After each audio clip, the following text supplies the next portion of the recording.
foreign correspondent returns with a special report on the crisis facing the United Nations. From Cambodia to Croatia, Somalia to Iraq, we examine...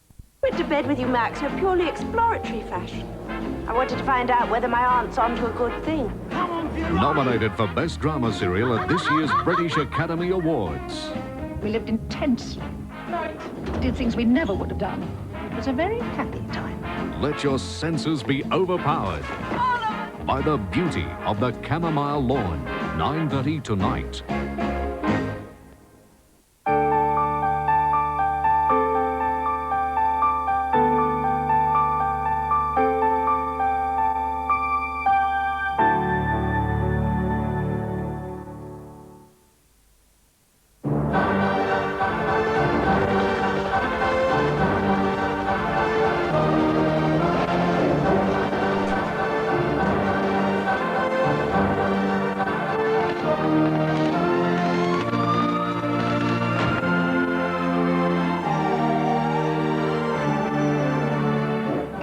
Good evening and welcome to a new series of true stories. Tonight, cartoonist Bruce Petty explores the idea of being clever in the clever country.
What? Oh, literature. And I only just got here. Well, this is a program about the brain business. Well, it's a sort of look at the thinking industry. Oh! Sort of think about thought.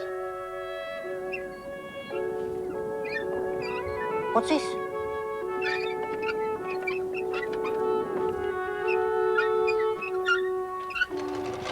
Hit flap A to fold B. Spindle the side throttle sign on the bottom line. Hello? Why? Because it's there. Science. And I've never had a lesson in my life. Ah!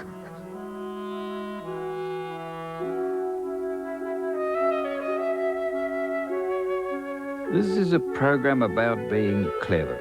Well, it's really about being clever enough to know what to be clever at. And we are already pretty smart.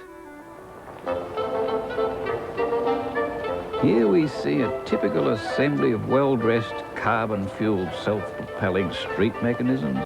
There are several basic models and their main function is carrying the brain about. At the moment, they are carrying it to work.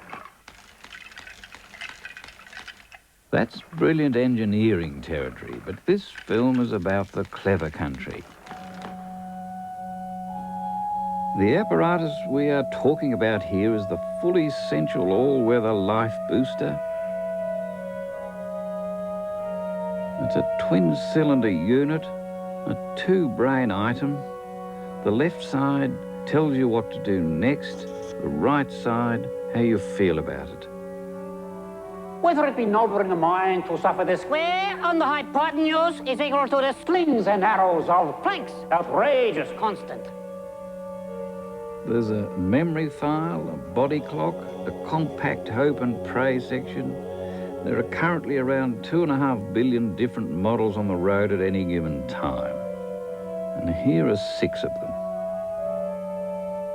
Here is a broad-minded person, a narrow-minded person possibly, your logical thinker, your explosive approach to life, your rounded personality. At the moment, they are all on semi-automatic and targeted on their work areas. And we could check on a couple. The Green Party itself, I think, have got good ideas. I think they're pretty clever in the fact that they're actually trying to use what we've got to have a good outcome. You can see something that you're not being told to look at. Then that's in my mind clever.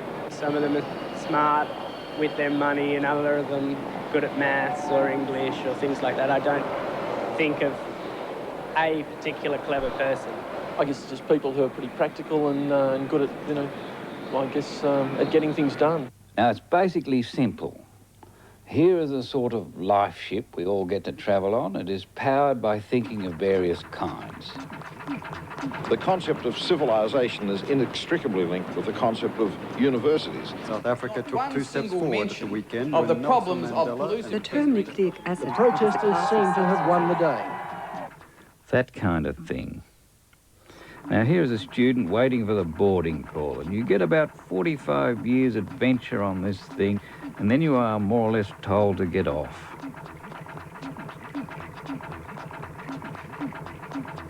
Now, what is the best cleverness to pack for a modern, sustainable life ship experience?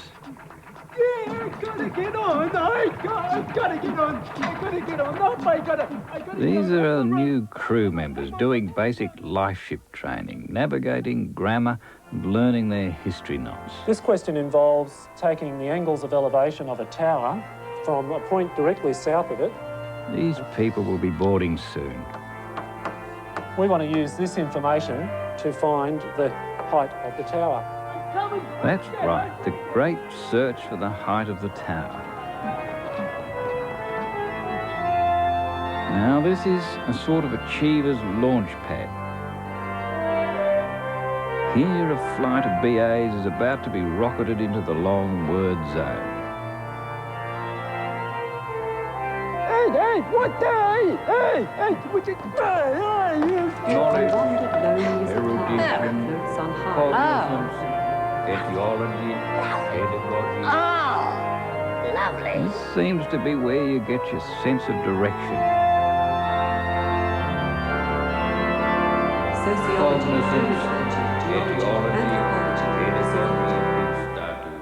Being clever is all fairly straightforward. It's basically joining the dots.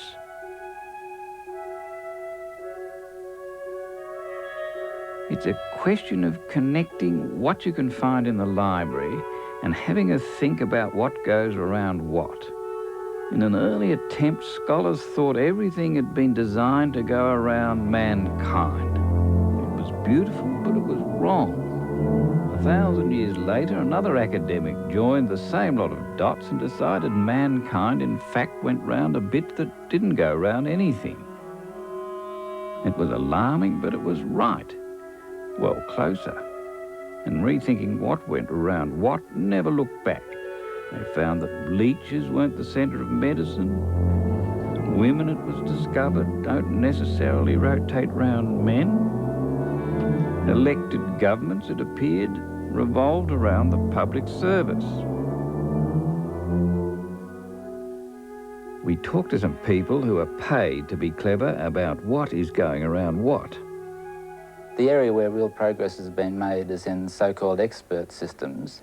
where instead of trying to look at intelligence generally, they're looking at the expertise that experts have. This is Paul Compton, Artificial Intelligence Laboratory, University of New South Wales. People have started to think, well, what about expert subconscious knowledge, expert skills? How do you balance a pole? If you've got people balancing a pole, can you learn how that's done? Can you sort of extract rules about that? And it actually has sort of applications, because programs that have learned how to balance poles are now used for balancing satellites. So this machine bypasses what the expert thinks and is wired up to what he's learned. At St Vincent's Hospital in the Department of Chemical Pathology, there's one of these expert systems that provides interpretations for pathology reports. Once upon a time, pathologists actually used to sort of write comments on reports, but these days the average pathology lab, putting out hundreds, probably thousands of reports per day, it's just not possible. The most you can do is get asterisks put next to the numbers if they're outside the normal range. Well, this looks like the point where the brain really needs help.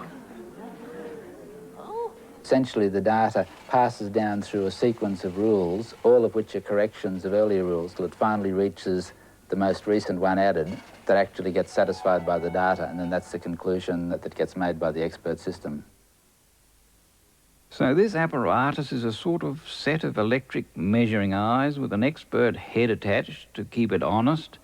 It sorts your body into lists which you can push your ailments through, making a key that will unlock what's wrong with a lot of people at once.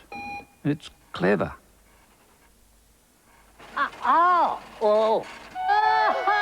The difference between traditional expert systems and these new systems that can reproduce sort of subconscious skills can be seen if you compare chess and walking. Computers are not very good at walking, but they're very good at chess. The reason's not because computers can't walk. The reason is that if you ask a grandmaster how they play chess, how they did it, why they did a move, they'll tell you. But when you ask someone how they walk, I mean, they've really got no idea. I would say balance is a good step, and then direction using muscles. So it'd be your ears followed by your nervous systems followed by muscular reaction. I don't know, my biology teacher's probably frowning on me. Well, we're clinging to the edge of communication here. Plato had this idea that you understood the world because the world was a reflection of some archetype. So if you understood what a horse was, it was because somewhere there existed the archetypal horse, and the horse you saw in the world was some faint reflection, faint shadow of that. And I think this is probably a problem with our culture in general. We think everything's laid down, we've just got to dig it out and find it out. Now, difficult, is it that the Western culture is inclined to think up the same ideas all the time, only using the Plato part of the brain? Not having to do Plato might explain why the Asians get it right a lot. I think back in the late 19th century, Stratton developed these glasses that inverted the way that you saw the world. But after you walked around with them for a couple of hours, you then saw the world the right way up. Hello? Wow! Oh, careful, I'm scared of heights. Come back, hello, hello, 1, 2, feet up. Oh, it looks as though once an idea gets into the brain, things can go in any direction. East, go left, follow the 3 wise men. No, follow the idiot on the bicycle. This could explain why a lot of people you imagine would be at the bottom appear at the top. We make up knowledge, and we make up knowledge in context. It's not so much we discover what's out there, we create ways of looking at the world, create ways of understanding the world. So it's this knowledge being something creative rather than discovering what's preordained, I think is a very important concept, both for building more intelligent computers, but also for understanding what research itself is.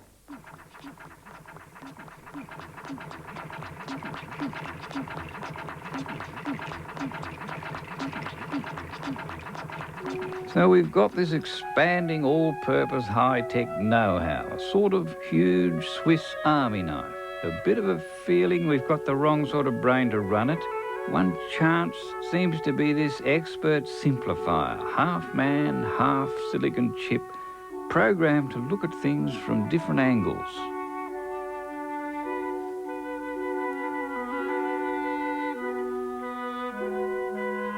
Right, good. A was directly south of the base of the tower and B is directly east, so this has to be a right angle, which means that we can then use Pythagoras to find the length of these other two sides. Pythagoras was basically interested in numbers and mathematics, and the traditional story was that they heard odd sounds coming out of blacksmith shops when they were bashing the metal.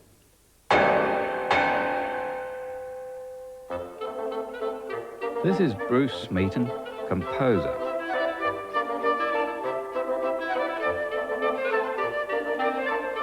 There wasn't only the clonk, but there were other little notes above it.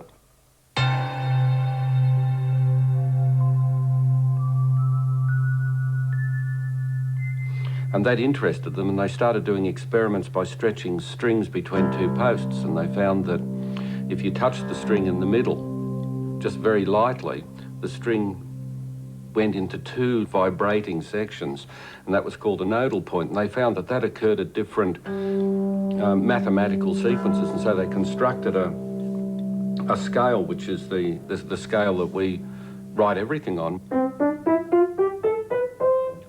Back in the 14th century, a bloke persuaded people not to sing like this.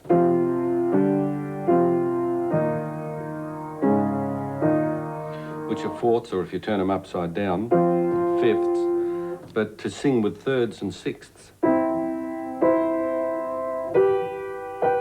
And changed the whole face of music. Everyone was against it. Church hated it. All the officials, all the musicians said it was dreadful. People loved it, so bang, here we are. Music goes democratic. It's a sort of cleverness where people can't tell whether they're doing maths, creating art, or just having a good time. If I raise that, I get a thing called a flattened ninth. That's much more interesting.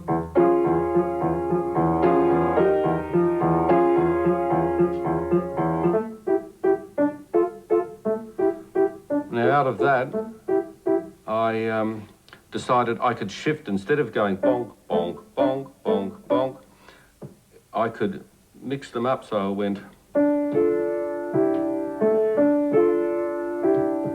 The cleverness here concerns the mysterious eardrum noise and timing business humans can't really do without. I wrote a little song for my daughter, How Can I Tell You I Love You? And I wrote it in 7, because there's 7 days in the week, and that was 1, 2, 3, 4, 5, 6, 7.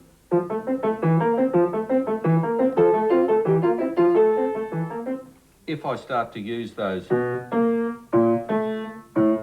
major 7s, those sort of clangy sounds,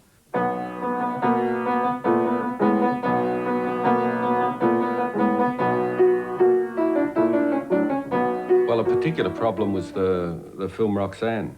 I had to pick up a type of fairyland atmosphere. It had to be light, it had to be happy, and it also had to get mixed up with dialogue. I decided to go.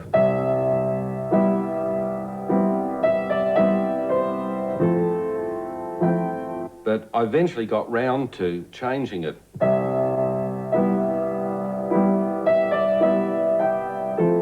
Which I like better, for no other reason than I liked it better. I like that silly drop there.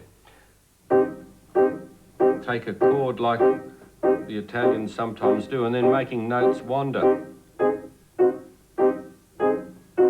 So there's the 5th, and there's the sharpened 5th, the flattened 5th. But it suddenly occurred to me that if I started to get that, I could change the bottom 2 notes.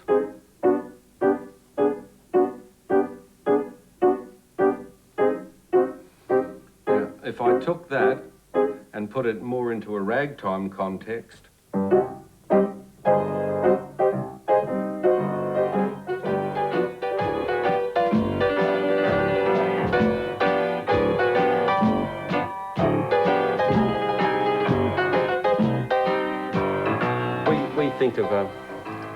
An instrument is a fixed point, and we even have a special word, virtuoso.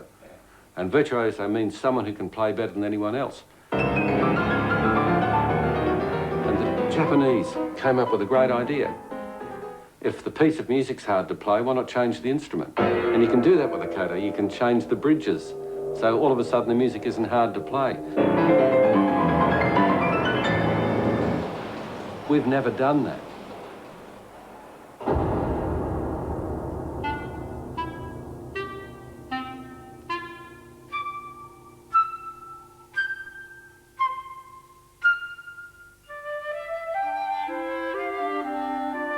This is a puzzling area of the clever country. It seems to involve an endless search for a sound we've never heard before, based on the first sound we heard ever. Everything's improvisation. I mean, you know, Chopin kept on changing his music all his life. The same pieces. It was only that someone at Oxford University Press chose certain ones and said they're going to be the official versions of the minute waltz. I don't know at what point something ceases to be improvisation and becomes something official.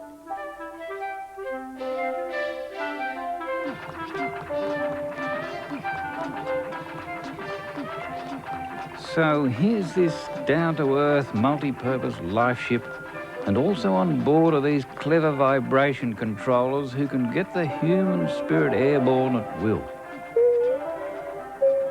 It's mathematical noise magic, and yet you can get the effect by simple positioning of the ears. Someone said that they developed from pressure-sensitive devices on fish so they could tell how high or low they were in the water. And we've gone from there.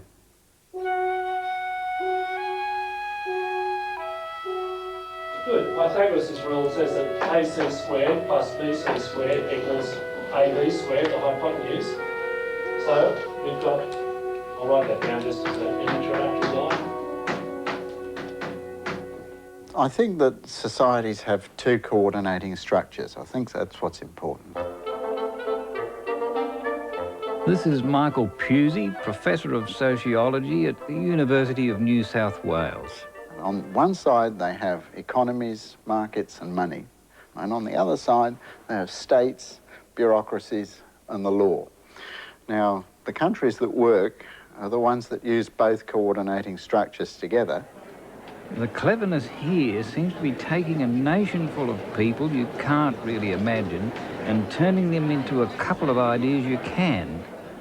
There's a great debate going on in sociology at present, and it's a debate between systems theory, and that's represented by a man called Niklas Luhmann, who says really that society is much too complex for us to have any encompassing understanding of it or what we should do with it. So what you have to do is to let the system steer itself, that the economy is a system. So we must insulate it from interference, and it will become self-referential, self-regulating. The problem is one of complexity, of bureaucracies and governments that are overloaded by too many contradictory demands and requirements. So what you must do is reduce complexity by handing the overburden of complexity over to a market, which will sort it all out. That's one view. And the contrary view, Habermas's view, is that unless you recover some sort of philosophically and socially intelligent view of what it is that we want for ourselves together and of how we want to live our lives in this country, that the system will in fact swallow civil society, ordinary psychological identity, social interaction. It'll all melt down and become fuel for a system that obeys no one and has no direction. The general cleverness being operated here is trying to work out what 5 billion people simultaneously trying to make a living on the one planet accidentally do to one another. What do you want? What do you want? Lots of man and a job. What do you want? What do you want? Save the whale and the trees. Save the whale and the trees. In what order? In what order?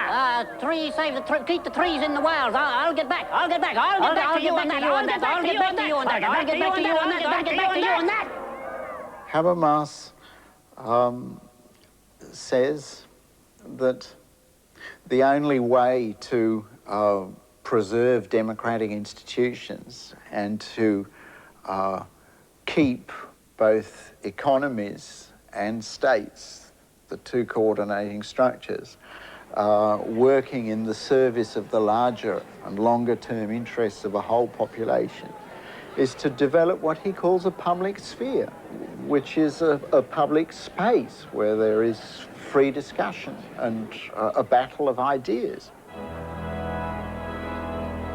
It's only by doing this that we can recover a sense of direction of what it is that we want for ourselves. And all of that just happens through ordinary experience shared in ordinary language, in a public sphere, through discussion. There's no mystery about it, but that's not what's happening at present. I suspect most of us rather hoped your professional brain people handled sense of direction. Order. And, Order. Right, Mr. President, we did I think that we're very much the prisoners of a view which says that all knowledge is now produced by experts, and it has to be made foolproof. We are the fools, and expert knowledge has to be proofed against interference by fools. That sounds right. The thing is, it's hard to check on how clever an expert is without using another expert. What we've been doing is copying what is happening in the great stateless societies of Britain and the United States. The examples that we should follow are instead France, Sweden, the Netherlands, Austria, because they're not about to let the market rule. And that perhaps is why the streets of Paris are safer and more beautiful than those of Washington. And in another way, that's the reason why India is doing well, while the nations of South America, which have had free market economics forced upon them, sink slowly into destruction.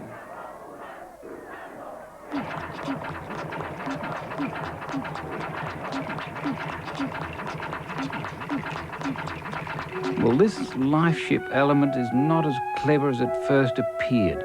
The Swiss Army knife apparatus is in good shape, the background music is fine, but we might have to do more work on what's holding the human bits together. We have a problem, according to Michael Pusey.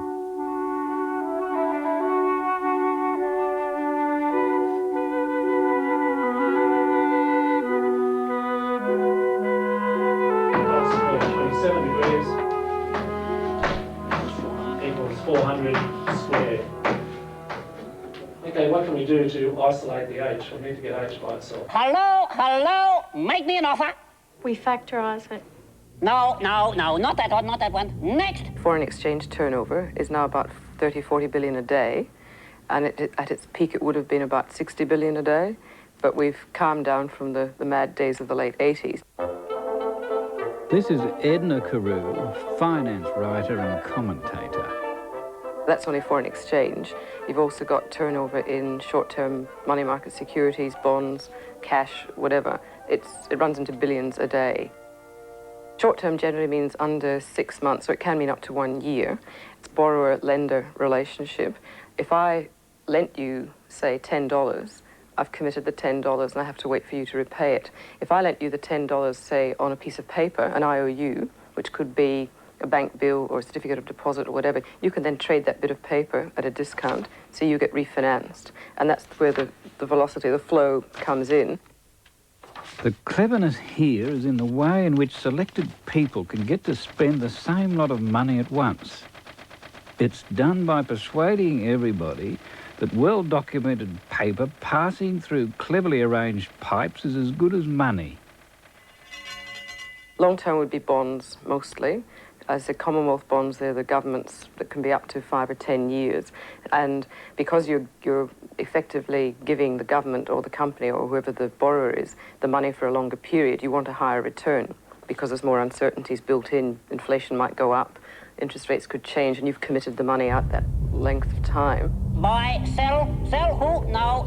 Hello? Alpha, Delta, Beta, Spider-Woman. The Eurobond market is enormous. It runs into hundreds of billions, and you have to be quite a good credit to go into the Eurobond market.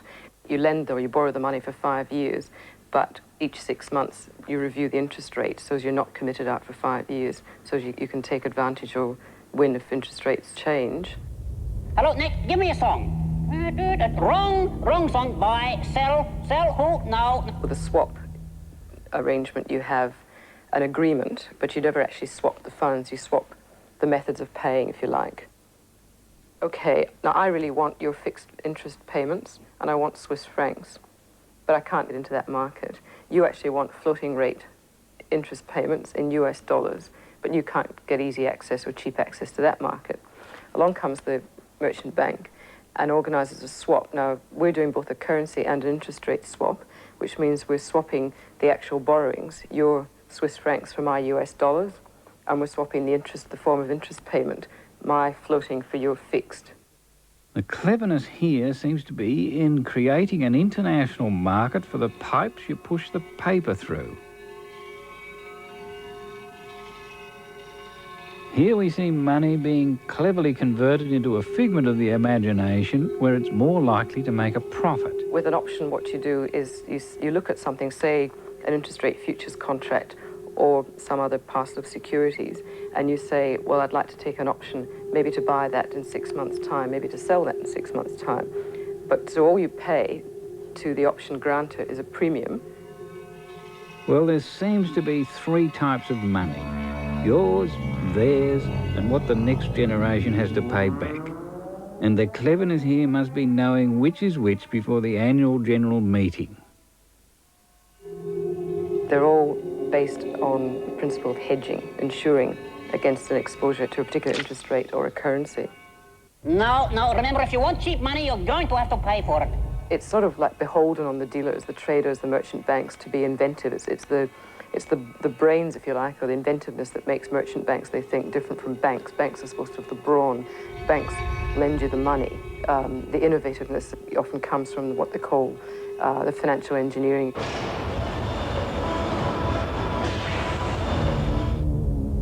Hello? Loophole Zinc? No, I can't help you. I've got to help myself.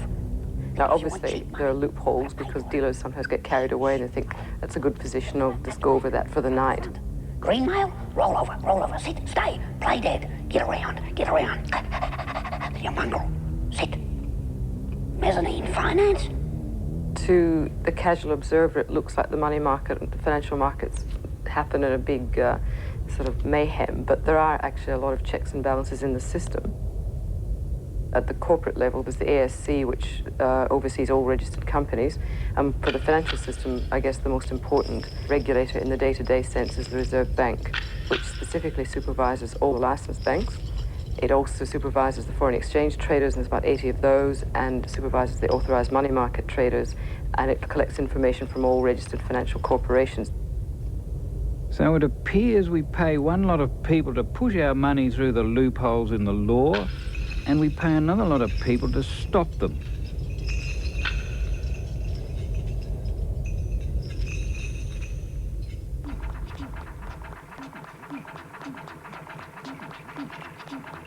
It's a deal. Hello? So it's all a sort of gamble. When you buy a tin of beans, you bet the supermarket their profit on it will cover its bet with its shareholders that you'll keep buying beans.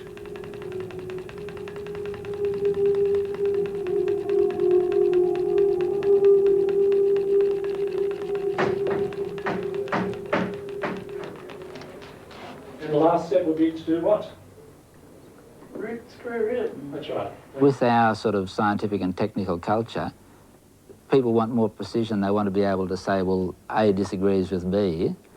You can do that better in sort of formal specialised languages more easily than you can do with our current natural language. I think actually the orchestras are better than they ever have been. The standard of playing's better, and I think that we're moving away from the jazz police and the academic mafia.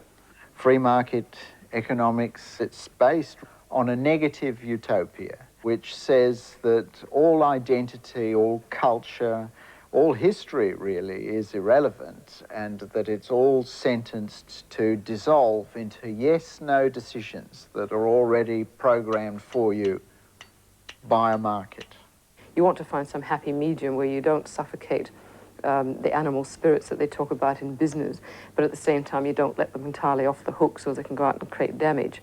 There's a fair bit of cleverness operating here. Science is getting high-tech to make information inform. Composers are trying to keep the human spirit alight. Observers of society are cleverly searching where it was last seen. And finance writers are getting closer to finding out where our money went. What will I think of next? Oh.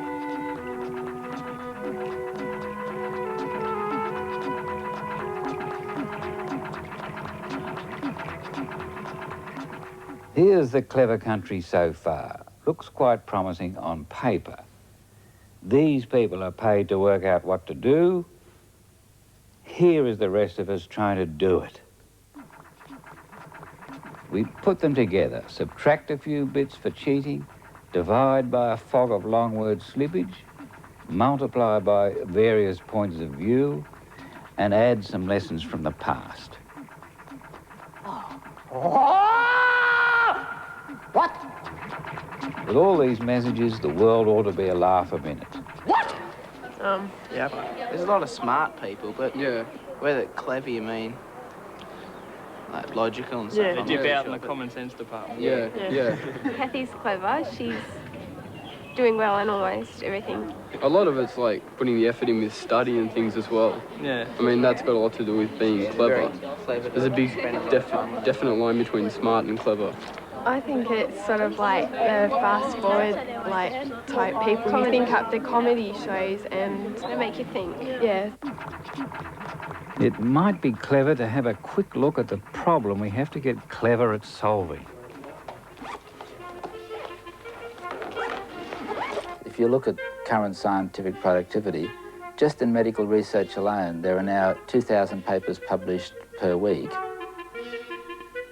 If we're bombarded with too much music, and it's poor quality music, then that turns us off. We're not interested. I think what they're worried about is that instead of, for example, a bank doing banking, the bank spends all its time filling in forms to satisfy the regulator, which the critics of the US system say has already happened. Our shared opinions, or even our unshared opinions, are fabricated by a system. So our view of what happens is already adjusted to fit what the system will deliver. Here's the famous exploding free speech problem. A non-stop list of the best and worst we do, all cleverly packaged so you'd be mad to turn it off. A lot of people are losing the thread. What? Turn right at the Middle East talks? Hello? Well, 6% up your annum too, Bob. Hello? No, I took a wrong turn at Albuquerque. Hello, excuse me, I'm losing the thread. Yana, this man is an orthodontist. That's why we can't sell you his... So a lifeship student has to be a speed thinker. The free market ideology will pay the price for treating the environment either as a quarry for resources and or as a dump for the costs of production. We can't go on thinking of the environment in that way because it's increasingly finite and increasingly fragile. So as well as being a speed thinker, the student must be skilled in running out of fuel, eating chemicals, overpopulation and getting hot.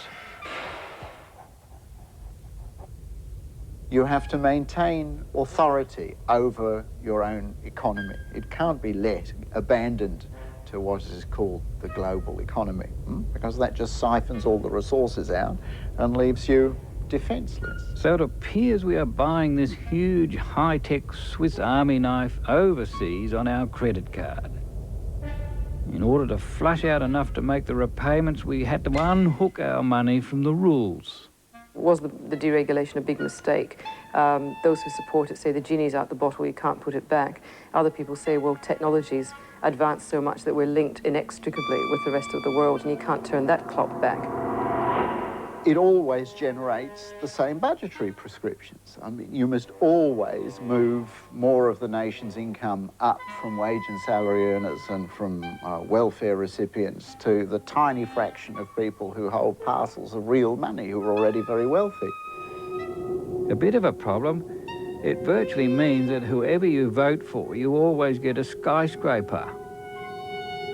All the best brains, not just here, but in the UK and in the States and Japan, best graduates were going into financial markets to make a big buck rather than becoming, say, an engineer or a philosopher or whatever they're trained to do. I think I took a wrong turn. I think I took a wrong turn. I think I took a wrong turn. Suddenly, we, the national population, turn into something quite different. We become some sort of stubbornly resisting sludge through which you must drive the economy.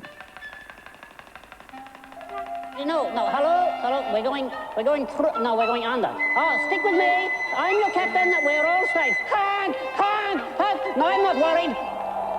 In the space of a generation, little more than a generation, the local community neighbourhood has been burnt up as fuel by the economic system. Churches and extended family have been burned up as fuel to keep an economy moving. There's not very much padding left. The effect of renting a high-tech standard of living from overseas seems to be an information explosion jamming up on one side, planet damage pushing in on the other, global economics is locked off the top and the bottom is losing its grip on things.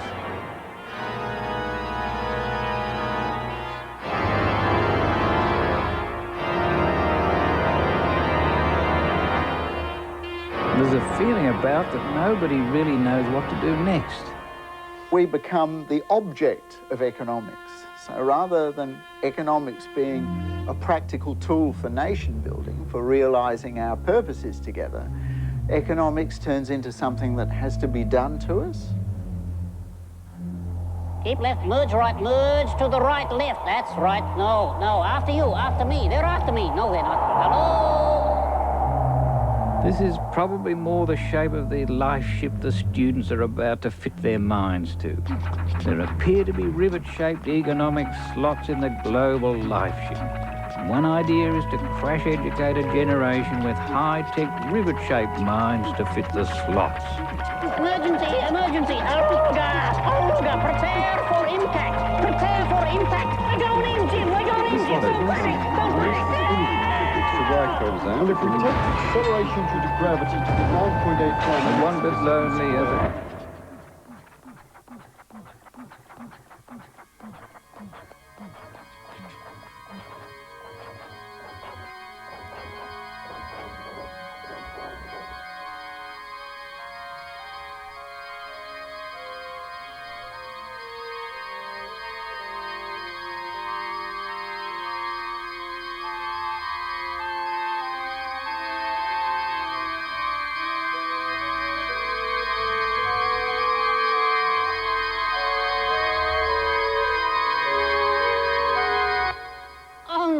Only kidding. Relax. I was just pulling your leg. Oh, geez, I'm a card, aren't I? Little demon. Bit of an exaggeration, only a cartoon. Bit of right brain. But it looks as though the next lot of students might find itself swinging round some overseas currency dealer's idea of a world that makes a lot of things and not a lot of sense. So you could say that what we've got to get clever at is how to be global and still have a say on what we want. Is it clever to fit one another's heads into the global openings of the world? I think, yeah, we've really got to realise that research is not about filling in the gaps.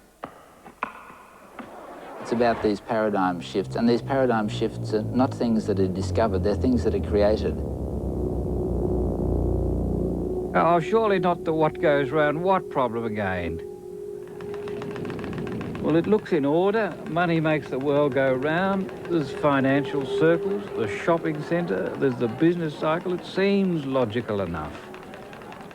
And even when you look at logic, logic isn't something laid down in stone. Logic is something that people have created, and people keep on creating new logics, new ways to reason formally.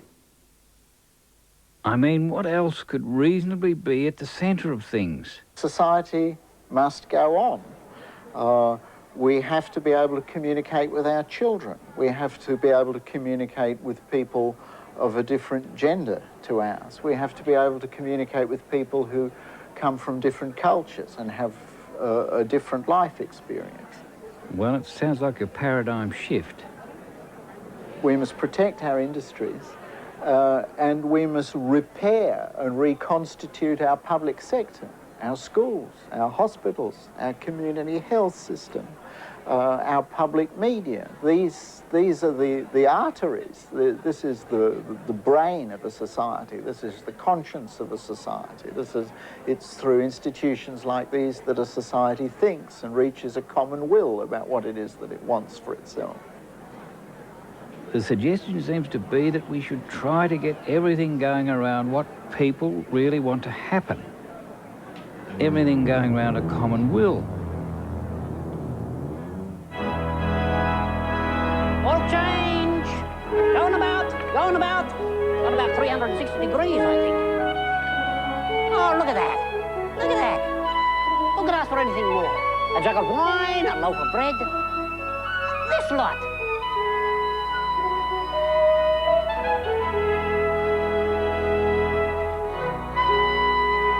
If you put old-fashioned what people want at the centre, what about all the clever global economics that's there now? If the piece of music's hard to play, why not change the instrument? Everything's improvisation. I don't know at what point something ceases to be improvisation. The innovative trader or merchant banker or whatever will take the same product and add a new little twist. So on paper, it seems you could innovate a set of money pipes that connect the global office block to what people really want to do.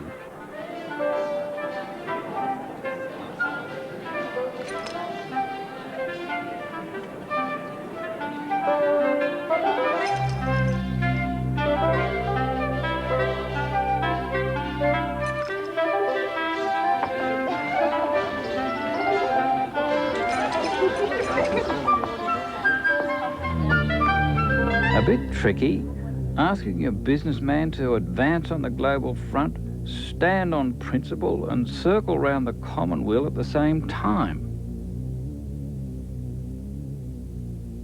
People who do important work in steering an economy, in developing our industries, they must be socially and philosophically intelligent about their own cultural inheritance. They must learn to compare and understand ideas and to live with the ambiguity of contradiction and uncertainty about ideas which they may generate. It's not airy-fairy stuff. You've got to finally engineer things. So what I think we need is a change in attitude to be both creative and sort of fairly hard-headed. I mean, this is serious. We're talking about new property laws, a different way of paying people, could mean changing all the suburbs around. Let's never forget that they are social constructions. They are human and person-made, and they can be human and person-changed.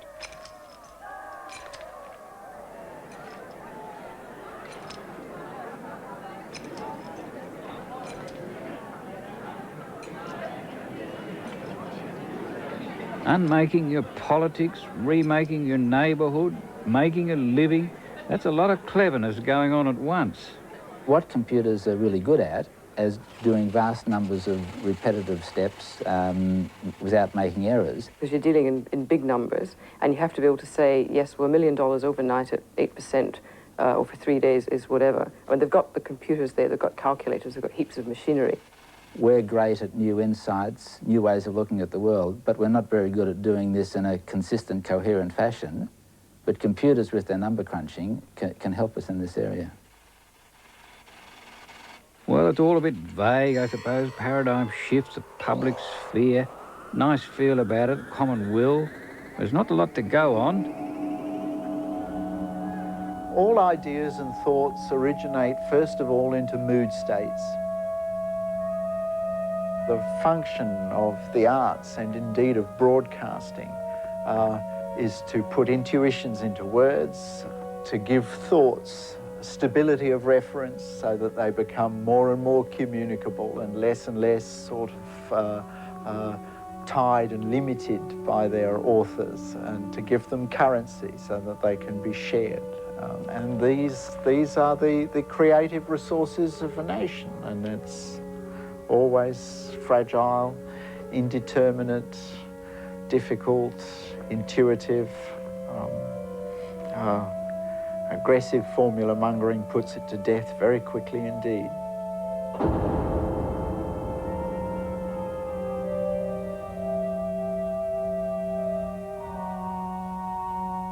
That's all.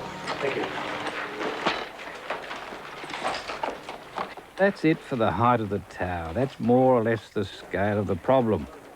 Now, what is needed in the clever classroom is fairly obvious. Some tutorials on paradigm shifts, remedial improvisation lectures, public sphere practice, a textbook on financial engineering, and a course on thinking in a lot of directions at once. Global economics in the future should fall into place.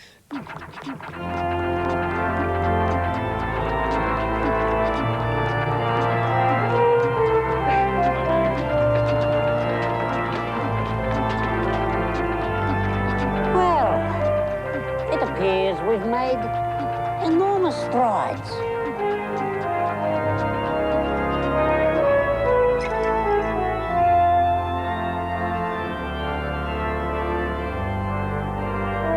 There are around 3 billion brains operating at any given time.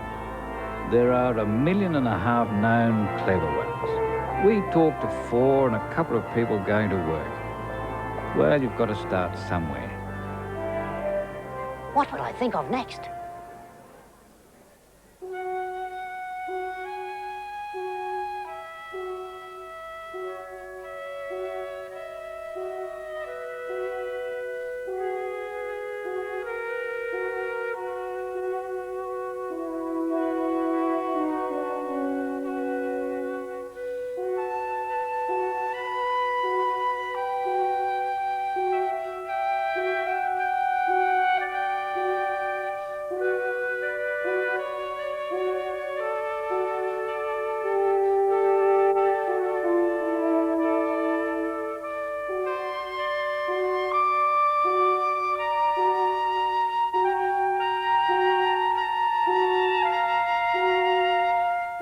There'll be another true story next Sunday night at 8:30.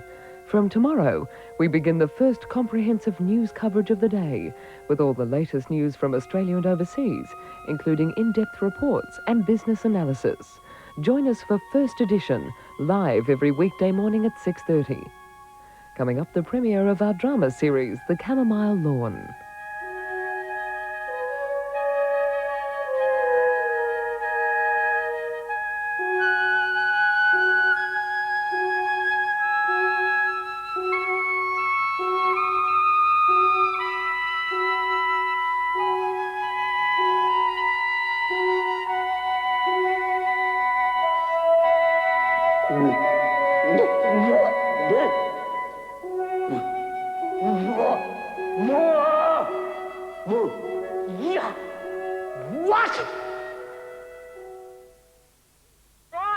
For these many, This will be the hardest 3 weeks of their lives.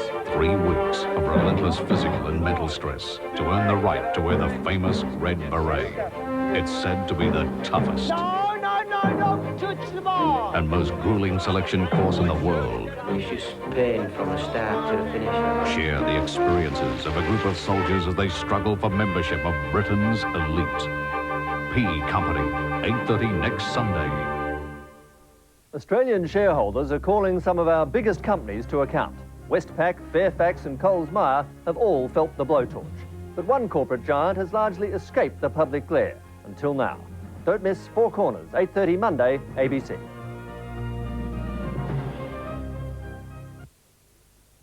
Here is a broadcast for the Australian Labor Party for the federal election.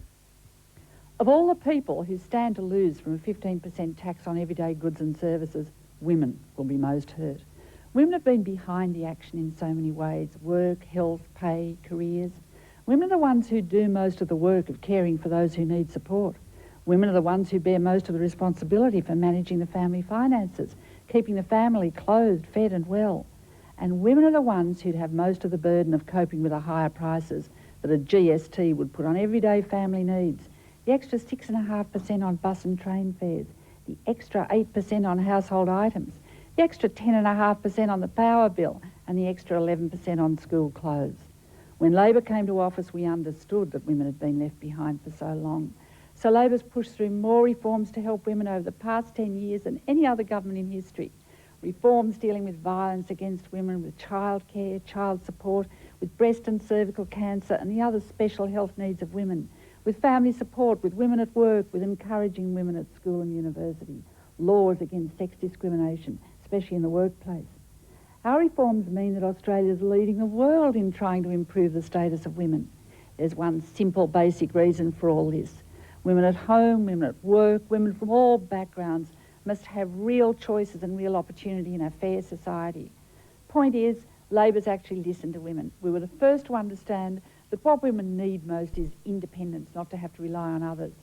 Fight back in the GST, by contrast, would put an added burden on women. They'd limit their options. They'd cut back their independence. There's a world of difference, and you can choose. Authorised by Bob Hogg, Australian Labor Party, Canberra. Good morning, welcome to First Edition. I'm Kate Dunstan. ABC now presents a complete national news bulletin weekdays at 6:30 a.m. using the full resources of ABC's News Force. First Edition brings you the latest in local and overseas news, plus a special coverage of national and international business. For the first news of the day and special reports from home and abroad, join Kate Dunstan and Australia's most comprehensive early morning news program, First Edition, tomorrow at 6:30 a.m.